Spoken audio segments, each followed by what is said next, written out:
Troilus. Viens ici. Non. Viens ici, Troilus. Ah, te voilà. Tu obéis quand on t'appelle par ton nom. Tu es encore très lévrier. C'est d'ailleurs gentil.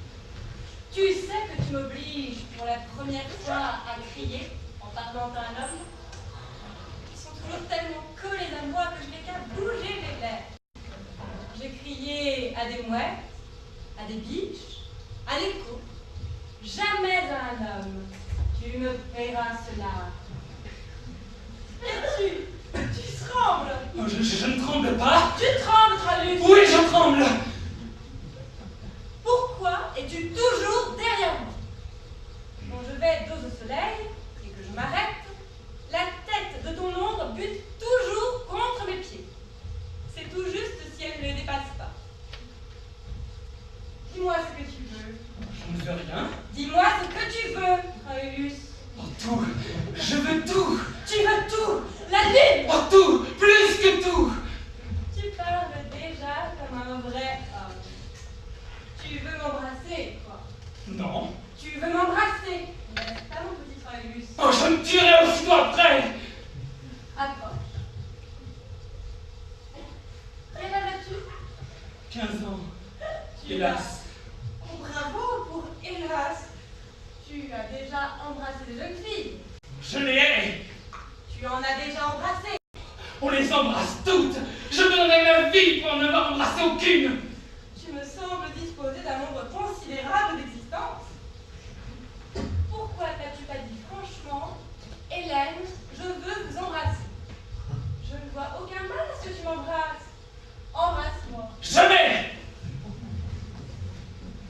À la fin du jour, quand je m'assieds au créneau pour voir le couchant sur les îles, tu serais arrivé, doucement.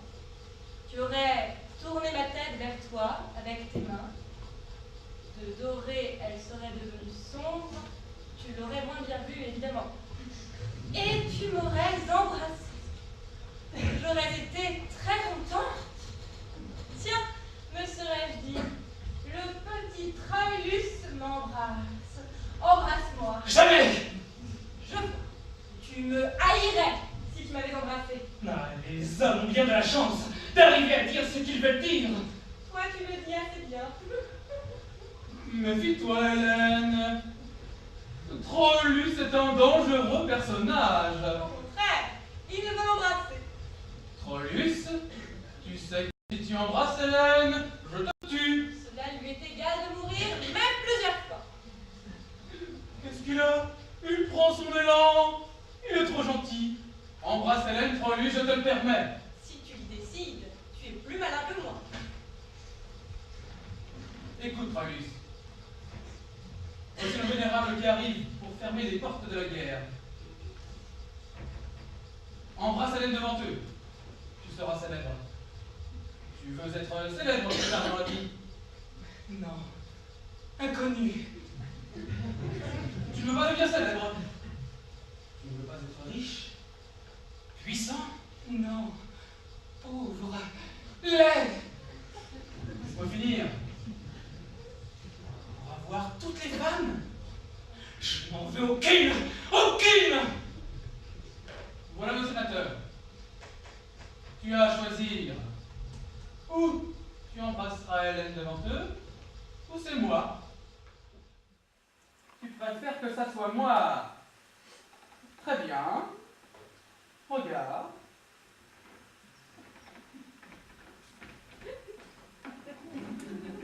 Oh, quel est ce baiser inédit que tu me donnes, Hélène? Le baiser destiné à Troilus. Tu ne sais pas ce que tu perds, mon enfant. Oh, tu t'en vas. Bonsoir. Nous nous embrasserons, Troilus. Je t'en réponds. Troilus! Tu cries bien fort, Hélène.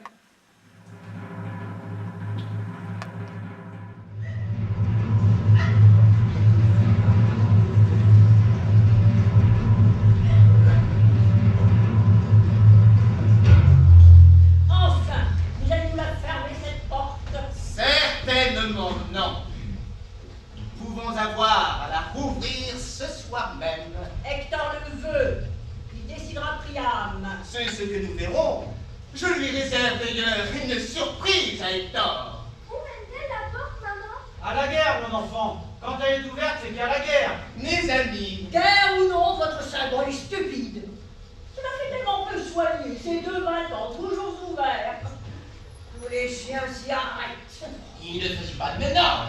Il s'agit de la guerre et des dieux. C'est bien ce que je dis, les dieux ne savent pas fermer leurs portes. Moi, je les ferme très bien. N'est-ce pas, maman? Prenez-moi les ferments, chérie. puis-je réclamer un peu de silence, Paris? Améos. Et toi, géomètre, et vous, mes amis, si je vous ai convoqué ici avant l'heure, c'est pour tenir notre premier conseil. Et c'est de bonne augure que ce premier conseil de guerre ne soit pas celui des généraux, mais celui des intellectuels. Car il ne suffit pas la guerre de fourbir des âmes à nos soldats. Il est indispensable de porter au comble leur enthousiasme. L'ivresse physique que leurs chefs obtiendront à l'instant de l'assaut par un vin à la résine vigoureusement placé restera vis-à-vis des Grecs inefficiente si elle ne se double de l'ivresse morale que nous, les poètes, allons leur verser.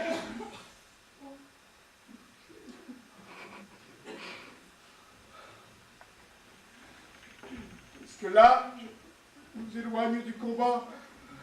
Nous serons du moins le rendre sans merci. Je vois que tu as des idées là-dessus, Anéos. Je te donne la parole. Oui, c'est ça. Il nous faut un champ de guerre. Très juste. La guerre exige un chant de guerre. Nous en sommes passés jusqu'ici. Mais elle chante assez fort elle-même. Nous en sommes passés parce que nous n'avons jamais combattu que des barbares. C'était de la chasse. Le corps suffisait. Avec les Grecs, nous entrons dans un domaine de guerre autrement relevé. Très exact, Anéos. Ils ne se battent pas avec tout le monde. Nous avons déjà un chant national. Oui, mais c'est un chant de paix. Il suffit de chanter un chant de paix, avec grimaces et gesticulations, pour qu'il devienne un chant de guerre. Mais quelles sont déjà les paroles d'une autre? Tu le sais bien. Anodine. C'est nous qui fauchons les moissons, qui pressons le sang de la vigne.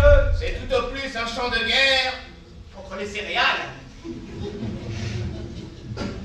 Vous n'effraierez pas les Spartiates en menaçant le blé noir. Chante-le avec un javelot à la main et un mort à tes pieds, et tu verras. Il y a le mot sang. C'est toujours cela. Le mot moisson, si la guerre l'est massée. Pourquoi discuter, puisque Démocos peut nous en livrer un neuf dans les 2 heures. 2 heures, c'est un peu court. Oh, n'aie aucune crainte, j'ai plus qu'il ne te faut. Et après le chant, ce sera l'hymne. Et après l'hymne, la cantate.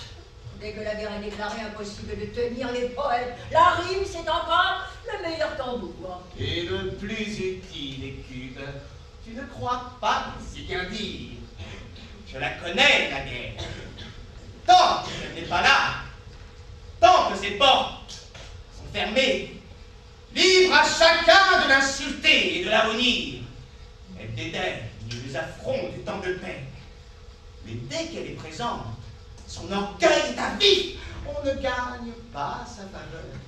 On ne la gagne que si on la complimente et la caresse. C'est alors la mission de ceux qui savent parler et écrire de louer la guerre, de l'aduler jusqu'à chaque heure du jour, de la flatter sans arrêt, aux places claires ou équivoques de son énorme corps. Sinon, on se la gagne.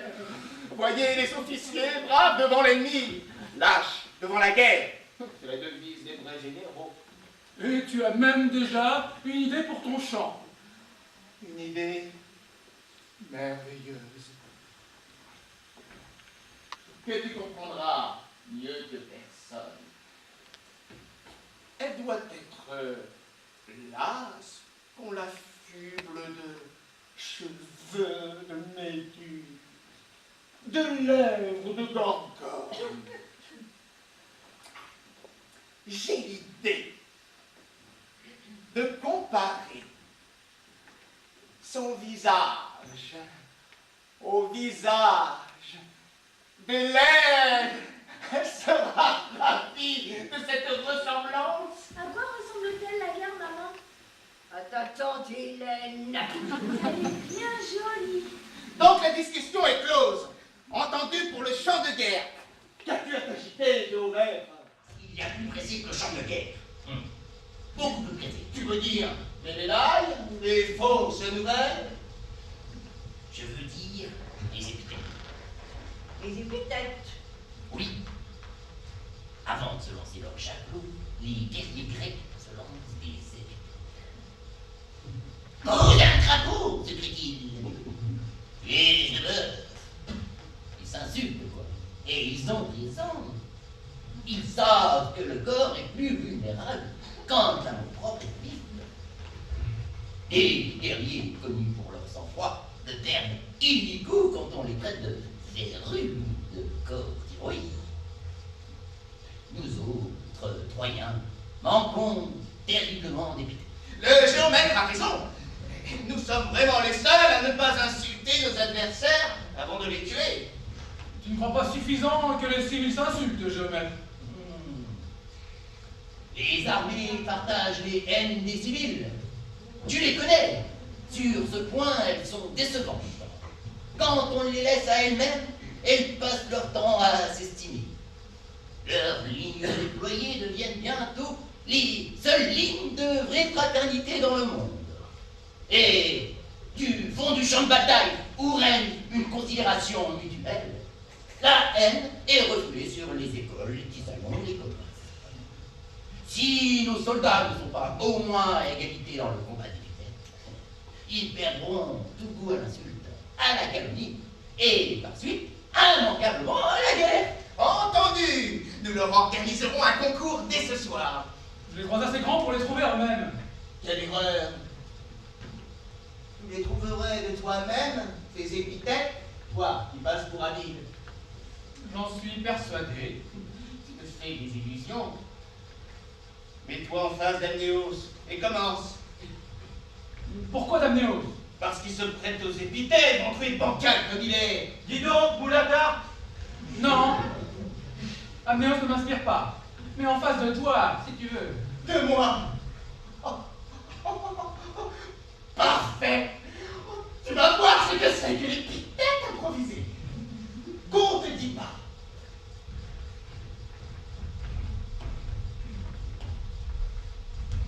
J'y suis. Commence. Regarde-le bien. Tu seras inspiré. Vieux parasite!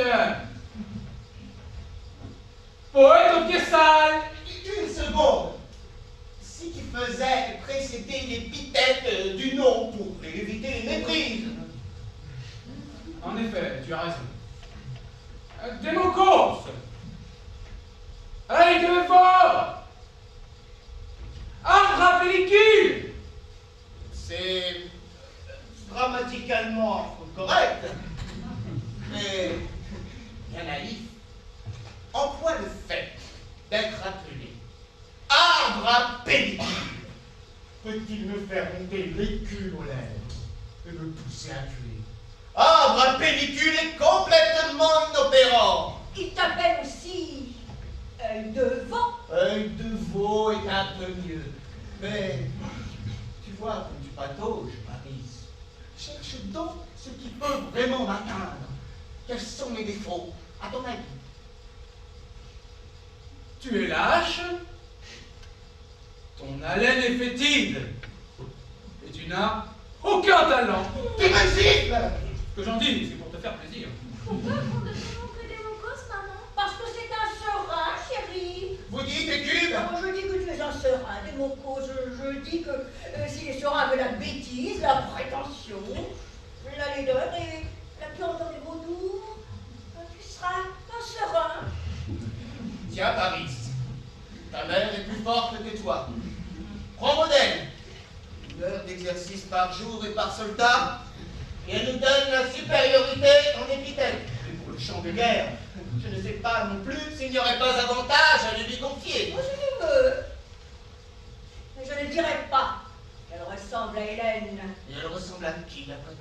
je te le dirai quand la porte sera fermée. Elle va l'être. Un moment, Hector. La cérémonie n'est pas prête. Si, les gonds nagent dans l'huile d'olive. Alors, Ce que nos amis veulent dire, Hector, c'est que la guerre aussi est prête. Réfléchis bien. Ils n'ont pas tort. Si tu fermes cette porte, il va peut-être falloir la rouvrir dans 1 minute. 1 minute de paix, c'est bon à prendre. Mon père, tu dois pourtant savoir ce que signifie la paix pour des hommes qui depuis des mois se battent. Si tu cherches enfin le fond pour ceux qui se noient ou s'enlisent, laisse-nous prendre pied sur le moindre carré de paix, effleurer la paix 1 minute, fût-ce de l'orteil. Hector, songe que jeter aujourd'hui le mot paix dans cette ville est aussi coupable que d'y jeter un poison. Tu vas y ramollir le fer et le cuir. Tu vas frapper avec le mot paix, la monnaie courante des souvenirs, des affections, des espoirs. Les soldats vont se précipiter pour acheter le pain de paix, boire le vin de paix, étreindre la femme de paix. Et dans 1 heure, tu leur mettras face à la guerre. La guerre n'aura pas lieu. Non, écoute. Fermons les portes. C'est ici que nous recevrons tout à l'heure les Grecs. La conversation sera déjà assez rude, il convient de les recevoir en paix. Mon fils, savons-nous même si nous devons permettre aux Grecs de Ils débarquer? débarqueront. L'entrevue avec Ulysse est notre dernière chance de paix. Ils ne débarqueront pas. Notre honneur est en jeu. Nous serions la risée du monde. Et tu prends sur toi de conseiller au Sénat une mesure qui signifie la guerre. Sur moi, tu tombes mal. Avance, Busiris. Ta mission commence. Quel est cet étranger? Cet étranger est le plus grand expert vivant du droit des peuples. Notre chance veut qu'il soit aujourd'hui de passage dans Troie. Tu ne pourras pas dire que c'est un témoin partial, c'est un neutre. Notre Sénat se range à son avis, qui sera demain l'avis de toutes les nations. Et quel est ton avis? Mon avis, prince, après constat de visu et enquête subséquente, est que les Grecs se sont montrés vis-à-vis de Troie coupables de 3 manquements aux règles internationales. Leur permettre de débarquer serait vous retirer cette qualité d'offensé qui vous vaudra, dans le conflit, la sympathie universelle. Explique-toi. Premièrement, ils ont hissé leur pavillon au ramas et non à l'écoutière. Un navire de guerre, prince et chers collègues, hisse sa flamme au ramas dans le seul cas de réponse au salut d'un bateau chargé de bœufs. Devant une ville et sa population, c'est donc le type même de l'insulte. Nous avons d'ailleurs un précédent. Les Grecs ont hissé l'année dernière leur pavillon au ramas en entrant dans le port d'Ophéa. La riposte a été cinglante. Ophéa a déclaré la guerre. Et qu'est-il arrivé? Ophéa a été vaincu. Il n'y a plus d'Ophéa, ni d'Ophéen. Parfait. L'anéantissement d'une nation ne modifie en rien l'avantage de sa position morale internationale. Deuxièmement, la flotte grecque, en pénétrant dans vos eaux territoriales, a adopté la formation dite de face. Il avait été question, lors du dernier congrès, d'inscrire cette formation dans le paragraphe des mesures dites défensives, offensives. J'ai été assez heureux pour obtenir qu'on lui restituât sa vraie qualité de mesure offensive, défensive. Elle est donc bel et bien une des formes larvées du front de mer, qui est lui-même une forme larvée du blocus, c'est-à-dire qu'elle constitue un manquement au premier degré. Nous avons aussi un précédent. Les navires grecs, il y a 5 ans, ont adopté la formation de face en ancrant devant Magnésie. Magnésie, dans l'heure, a déclaré la guerre. Elle l'a gagné. Elle l'a perdue. Il ne subsiste plus une pierre de ses murs. Mais mon paragraphe existe. Je t'en félicite. Nous avions eu peur. Achève. Le troisième manquement est moins grave. Une des trirèmes grecques a accosté sans permission et par traîtrise. Son chef, Oyax, le plus brutal et le plus mauvais coucheur des Grecs, monte vers la ville en semant le scandale et la provocation et criant qu'il veut tuer Paris. Mais, au point de vue international, ce manquement est négligeable. C'est un manquement qui n'a pas été fait dans les ports. Te voilà renseigné. La situation a deux issues. Encaisser l'outrage ou le rendre. Choisis. Minos, couronnement d'Oyax, arrange-toi pour le rabattre ici. Je l'y attends. Tu me feras le plaisir de rester au palais jusqu'à ce que je t'appelle. Quant à toi, Busiris, apprends que notre ville n'entend d'aucune façon avoir été insultée par les Grecs. Oh, je n'en suis pas surpris. Sa fierté d'Hermine est légendaire. Tu vas donc sur le champ de trouver une thèse qui permette à notre Sénat de dire qu'il n'y a pas eu manquement de la part de nos visiteurs. Et à nous, Hermines immaculées, de le recevoir en hôte. Quelle est cette plaisanterie? C'est contre les faits, Hector. Mon cher Busiris, mais nous savons tous ici que le droit est l'école la plus puissante de l'imagination. Jamais le poète n'a interprété la nature aussi librement qu'un juriste.